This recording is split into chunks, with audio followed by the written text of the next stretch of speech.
चुनाव के लिए पीके को कहां से मिल रहा पैसा, कौन दे रहा प्रशांत किशोर को करोड़ों का फंड। चुनाव के फंडिंग पर पीके ने खुद किया खुलासा। बिहार की राजनीति में प्रशांत किशोर उर्फ पीके के खुलासों ने हलचल तेज कर दी है। इसी क्रम में पीके ने खुलासे का नया अध्याय खोलते हुए डिप्टी सीएम सम्राट चौधरी, मंत्री अशोक चौधरी को फिर अपने निशाने पर ले लिया है। इसके साथ ही उन्होंने तेजस्वी यादव और राजद पर भी जोरदार हमला बोला। अब जब सियासी दुश्मनी तल्ख होती जा रही है तो सवाल उन पर भी उठने लगे हैं।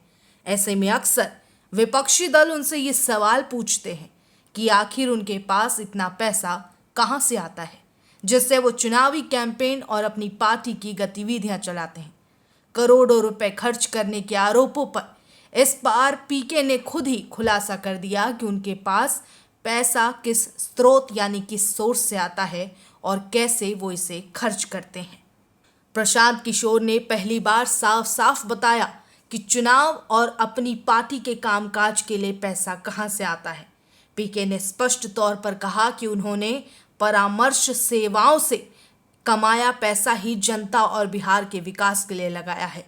उन्होंने कहा कि पिछले 3 साल में उन्होंने 241 करोड़ रुपए फीस के रूप में कमाए और 30 करोड़ जीएसटी और 20 करोड़ आयकर विभाग को चुकाया। इतना ही नहीं, उन्होंने 98 करोड़ रुपए अपनी पार्टी को डोनेट करने का दावा किया। पीके का कहना है कि वो चोरी नहीं करते, केवल एडवाइजरी फीस यानी परामर्श शुल्क से आय अर्जित करते हैं और जो भी कमाते हैं उसे बिहार के विकास में लगाना चाहते हैं। प्रशांत किशोर ने कहा कि उन्होंने पिछले 3 साल में केवल सलाहकार सेवाओं से ही आय अर्जित की है।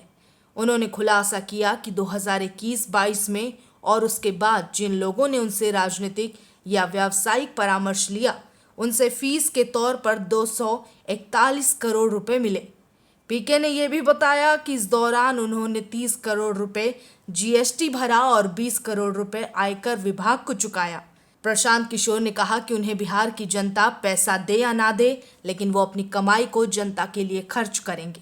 उन्होंने ये भी कहा कि वो नेता नहीं हैं, बल्कि बिहार को सुधारने और नई दिशा देने के लिए राजनीति में सक्रिय हुए हैं।